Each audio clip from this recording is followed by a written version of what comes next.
এবং এই প্ল্যান মোতাবেক চালাইতেছে ভারতের আরেক সেবা দাস ওয়াকার। আমার কথা অনেকেই বিশ্বাস করেন নাই, অনেকেই আমাকে কইছেন ওয়াকার একটা বিপ্লবের শক্তি।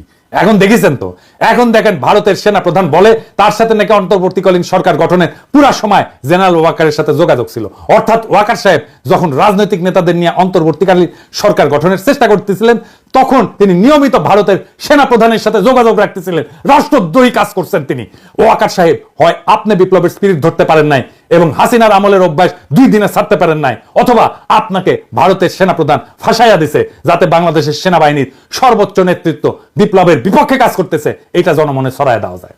এইটা বাংলাদেশকে এবং বাংলাদেশের মানুষের মনোবল ধ্বংস করার চেষ্টা। এভাবেই গত 5 মাস ভারত নিজেদের কৌশল ঠিক করেছে এবং বাংলাদেশের সকল মানুষকে এটা বোঝানোর চেষ্টা করতেছে যে ভারত এখনো আমাদের প্রভু। এবং এইটা বোঝানোর জন্য তাদের প্রথম টার্গেট আমাদের হাসিনা বাবুর ফুফাতো বোনের জামাই সেনাপ্রধান ওয়াকার সাহেব। আমি অবাক হই যে সমস্ত সেনা সদর বা আন্তঃবাহিনী জনসংযোগ পরিদপ্তর এই নিয়ে কোনো কথা বলেন নাই, আর ভারতের দালাল বাঙ্গু এলিটেরা বৈশাখী নিজেদের দেখতেছে আর নিজেদের হারানো প্রভাব পুনরুদ্ধারের স্বপ্ন দেখতেছে। প্রথম আলো গং এখন এইগুলা নিয়ে পুরা গল্প বানাবে ফায়াজ করিমের মতো। এইসব বাংলাদেশ বিরোধী ভারতীয় এজেন্টদের যেখানে দেখবেন সেখানেই এদেরকে জয় বাংলা করে দিতে হবে। এখন দেখেছেন তো জেনারেলদের বাসায় হাসিনার লোক, আওয়ামী লীগের লোকেরা লুকে আছে, দেখেছেন? মেজর জেনারেল উনি এখন বর্তমানে কোথায় আছে? উনি এসএসএফ আছে। এসএসএফ আছে, ডিজি। জি।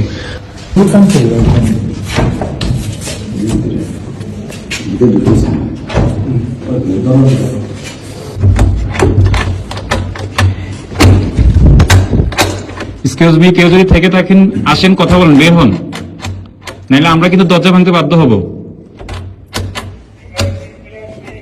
আপনারা যদি ভিতরে কেউ থেকে থাকেন একটু কাইন্ডলি একটু কোঅপারেট করে বের হন, নাহলে আমরা কিন্তু দরজা ভাঙতে ইয়া করবো।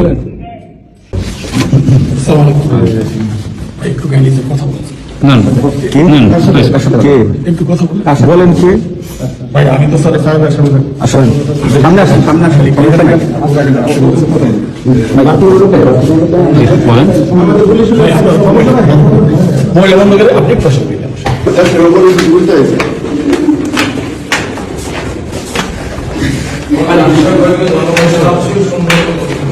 তো এখন কি করা লাগবে আমাদের এই সেনাবাহিনী নিয়ে? এর মধ্যে আমাদের সামরিক সক্ষমতা এমন ভাবে উন্নীত করতে হবে যেন ভারত আমাদের ভয় পায়। ভারতের সামরিক শক্তি আমরা জানি, সেটা ওয়াকার সাহেবও জানেন। সামরিক বিষয় তাই এখানে বলতে চাই না, আমার সাথে যোগাযোগ করলে পরামর্শ দিয়ে দিব। তবে এটা বলতে পারি, আমাদের সশস্ত্র বাহিনীকে নতুন নতুন আধুনিক যুদ্ধ বিমান, ট্যাঙ্ক, যুদ্ধ সরঞ্জাম কিনতে হবে। মাঝে মাঝে সে সমস্ত মাল দিয়ে একটু প্রশিক্ষণ করে তো ফুটাতে টুটাতে হবে আর কি, বুঝছাও? আর বলিছি একটা সাইবার ব্রিগেড করতে হবে আমাদের শক্তিশালী, তাইলে আমাদের পাতলা পায়খানা চলতে থাকবে। ভারত কিন্তু ফ্রান্স থেকে রাফেল কিনেছে, রাশিয়া থেকে কিনেছে সুখোই যুদ্ধ বিমান। আমাদের তো রাশিয়া ফ্রান্সের সাথে সম্পর্ক ভালো, যুক্তরাষ্ট্রের সাথেও ভালো, তুরস্কও আছে। ভারত এতদিন আমাদের আধুনিক যুদ্ধ সরঞ্জাম কেনার ব্যাপারে ভেটো দিয়ে আসছে করলে, এখন বুঝতে পারছেন তো কেন তারা ভেটো দেয়? এই কূটনীতির কারণে। কারণ ওরা চায় আমরা যেন সমরে শক্তিশালী হইতে না পারি এবং তাদের সেবা দাসী হিসেবে থেকে যায়। এরপরে আসেন কৌটিল্যের কূটনীতিতে জোটনীতি কি। কৌটিল্য বলে দিচ্ছে যে যখন রাজায় যুদ্ধ করবে না, তখন সে অন্য শক্তিশালী রাজ্যের সাথে জোট গঠন করবে এবং নিজেকে সেই শক্তিশালী রাজার হাত থেকে নিরাপদ রাখবে।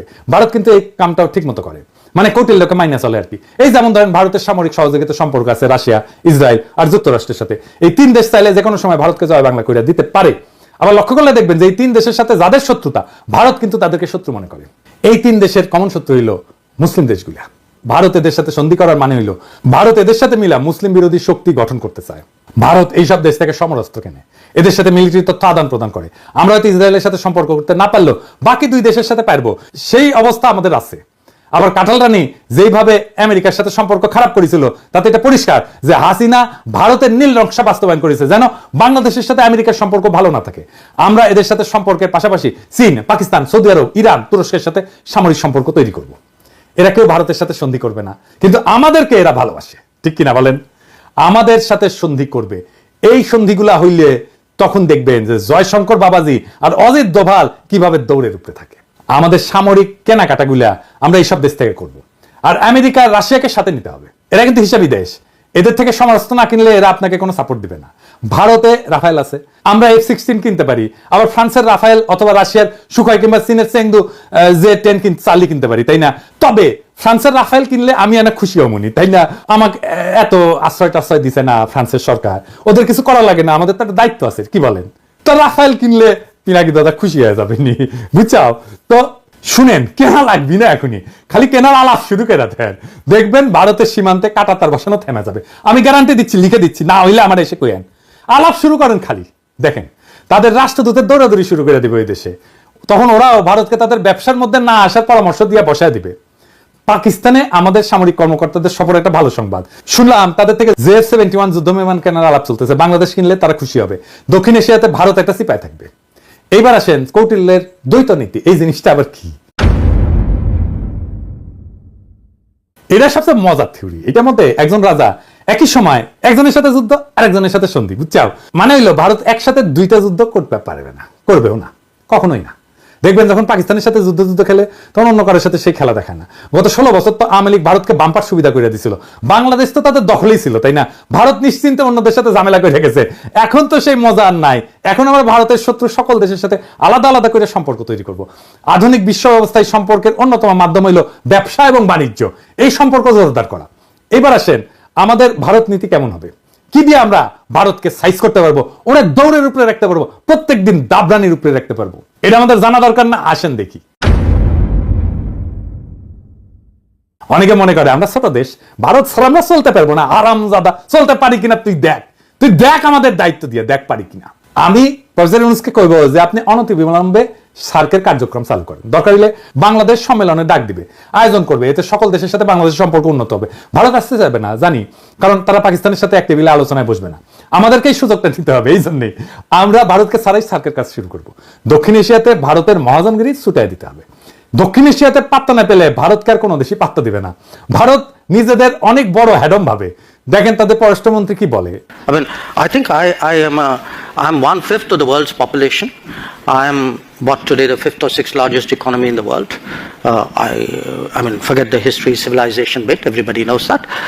I think I'm entitled to have my own side. I'm entitled to weigh my own interests, make my own choices, and my choices will not be cynical and transactional, but they will be a balance of my values and my interests. There is no country in the world which disregards its interests. SAARC চালু হইলে দেখবেন ভারতের পায়জামা ঢিলা হয়ে গেছে, ওর ফিতা খুঁজে পাচ্ছে না। সাথে আমরা অবজারভার হিসেবে নিব চীন, রাখাইন, এইসব দেশকে, তারা খুশি হবে। আফগানিস্তানকে নিব, রোহিঙ্গা সমস্যার সমাধানে নতুন গতি আসবে, আর ইন্ডিয়াকে আমরা বাস দিতেই থাকবো। আগে কইছিলাম যে ভারত তার কোনো প্রতিবেশী দেশকে বন্ধু মনে করে না, আমরা ভারতকে বন্ধু মনে করার কোনো ঠেকা নেই আছে, ওরাই তো মনে করে না। আমাদের ভুলে গেলে চলবে না যে আমরা 18 কোটি মানুষের একটা বাজার, পৃথিবীর 8ম বৃহত্তম বাজার, আমাদের ক্রয় ক্ষমতা বিশ্বে 25তম। আমাদের এইখানে সবাই তার পণ্যের বাজার করতে চাইবে, সবাই। আওয়ামী লীগ বাংলাদেশকে ভারতের একক বাজারে পরিণত করছিল। বিগত 5 বছরে, বিশেষ করে কোভিডের পর ভারত থেকে আমাদের আমদানি কতটা বাড়িছে দেখেছেন? দেখেন, শুধু 2022 সালে ভারত থেকে বাংলাদেশ আমদানি করেছিল $14 বিলিয়ন, আর যেখানে বাংলাদেশ থেকে ভারত আমদানি করেছিল মাত্র $2 বিলিয়ন।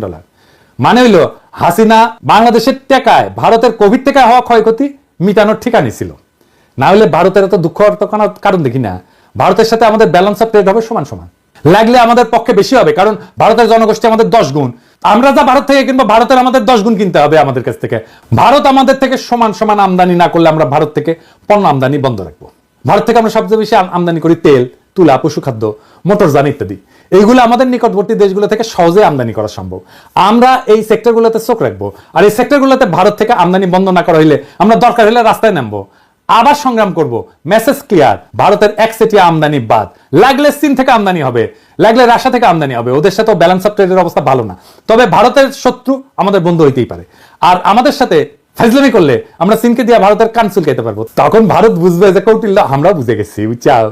আর বুঝেছেন তো, আমি তো কইছিলাম যে রাশিয়া থেকে ট্রাক কেনা লাগবে। এই যে দেখেছেন না ট্রাক কত সুন্দর, দেখেছেন? রাশিয়া থেকে ট্রাক কেনেন, ইন্ডিয়ার ট্রাক দিয়ে কি করবেন? দেখেছেন মুখে হাসি ফুটেছে, এই যে আমার ক্ষুদ্র ভাতারা খুশি হয়ে গেছে রাশিয়ার ট্রাক দিকে। তা আমাদের ভারত নীতি খুব সোজা। 1971-এর পর থেকে আওয়ামী লীগ যে চুক্তি করেছে ওইগুলো আমাদের পুনর্বিবেচনা করতে হবে। ভারত যদি কোনো চুক্তি না মানে তাহলে আমরা সব চুক্তি বাতিল করে দেব। ভারত বাংলাদেশের 64টা অভিন্ন নদীর একটা নদীতে যদি ঠিক মতো পানি না আসে তাহলে ভারতের ট্রানজিট বন্ধ করে দেওয়া হবে। সীমান্তে ওদের শাকসবজি কাঁচামাল যেন পয়সা নষ্ট হয়ে যায়। একবার এই কাজ করে দেখেন, দেখবেন ভারত কিভাবে সোজা হয়ে থাকে। আমরা যেভাবে হাসিনা রেমিটেন্স বন্ধ করে দিছিলাম না, ঠিক সেইভাবে ভারতের বাংলাদেশ থেকে উপরি কামাই যদি বন্ধ করে দেন তাহলে দেখবেন সোজা। ভারতে কেউ শপিং করবেন না, ভারতে কেউ চিকিৎসা করতে যাবেন না। ভারতের টিভি চ্যানেল বাংলাদেশে চালানো হলে বাংলাদেশের টিভি চ্যানেলগুলো ভারতে চালাতে দিতে হবে। আমাদের টিভি চ্যানেল টাকা দিয়ে কিনতে হবে ওদের। এই বাজার হারানোর ভয় ভারতের মধ্যে ঢুকলেই দেখবেন সব ঝরছাড়া। সেদিন দেখলাম বাংলাদেশ সরকার ভারত থেকে 1137 কোটি টাকার ডিজেল কিনবে বলে সিদ্ধান্ত নিচ্ছে। কি আর করবো, কি আর বলবো, বুঝতে পারছি না।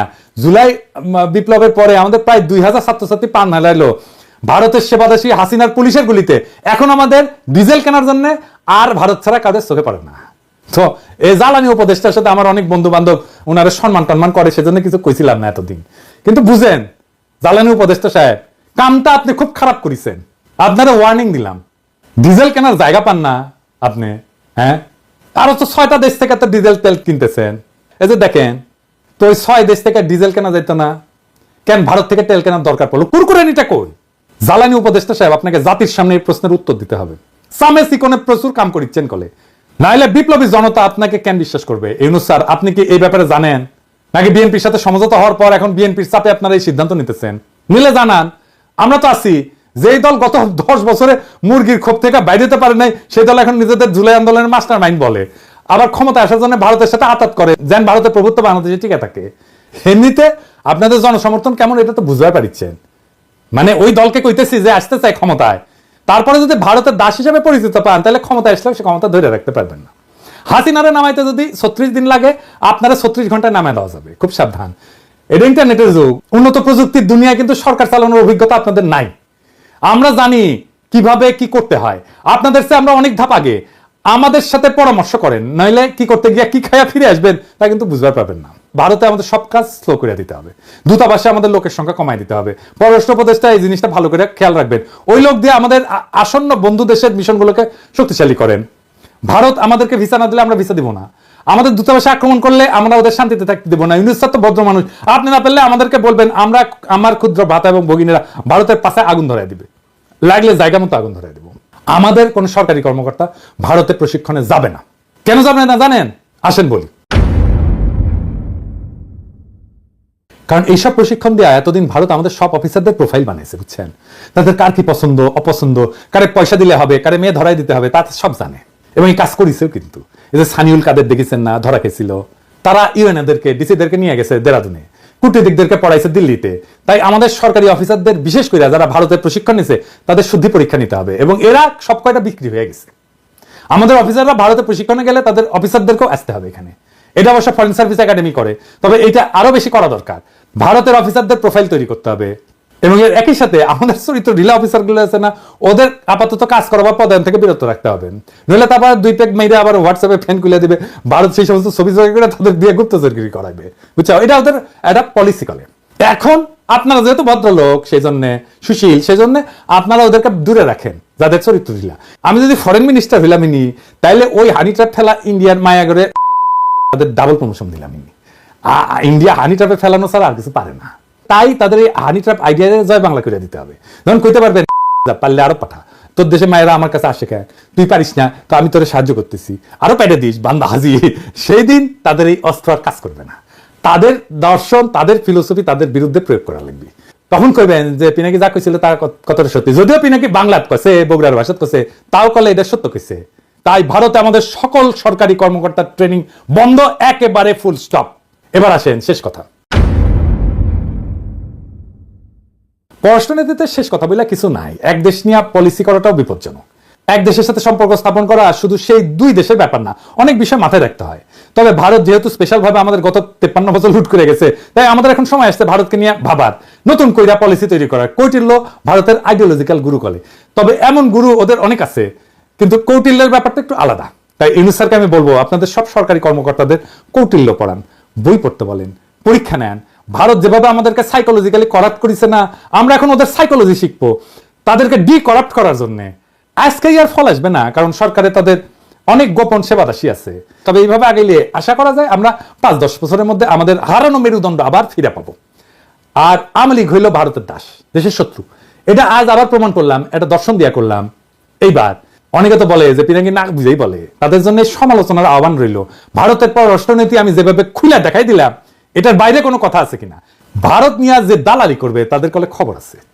আপনারা সরকারি পদ্ধতি সামলান, আর আমি তাদের স্থায়ী সেবাদাসী প্রথম আলো আর ডেইলি স্টার দেখতেছি। এরাই মিডিয়াতে উল্টাপাল্টা লিখবে, মানুষকে ভারতের মুখাপেক্ষী করতে সব চেষ্টা করবে। আগাম কইয়া দিলাম আপনাদের প্ল্যান চেষ্টা করে দেখেন, ফাল দিলে কলে খপ করে ধরবো, ধরে ফেলামো। জিয়াফত এখন লোক হচ্ছে ক্যাঙ্কা, দেখেছেন? আজকে আয়োজিত হতে যাচ্ছে সামাজিক জিয়াফত। এই জিয়াফতের উদ্দেশ্য হলো শহীদ পরিবার, আহত সহযোদ্ধা এবং ছাত্র জনতাকে সম্মান জানানো। এই জিয়াফতে 5,000-এর অধিক মানুষকে গরু জবাই করে খাওয়ানোর ব্যবস্থা করা হয়েছে। আমরা যদি চারপাশটা একটু দেখাই, আপনারা এই পাশটায় দেখেন কি পরিমাণ মানুষ এখানে স্বেচ্ছায় এসে উপস্থিত হয়েছে। তাদের উপস্থিতি প্রমাণ করে শহীদদের প্রতি সাধারণ মানুষের এবং আহতদের প্রতি সাধারণ মানুষের ভালোবাসা এবং আবেগ কতটা বেশি। বাড়ির সামনে কলে গরু ফেলামো আর জব দেবো, গরু ফেলামো আর জব দেবো, কাইন্দা কলে কুল পাবেন না। তখন আবার পেন না, সাবধান করি নাই। ইনকিলাব জিন্দাবাদ।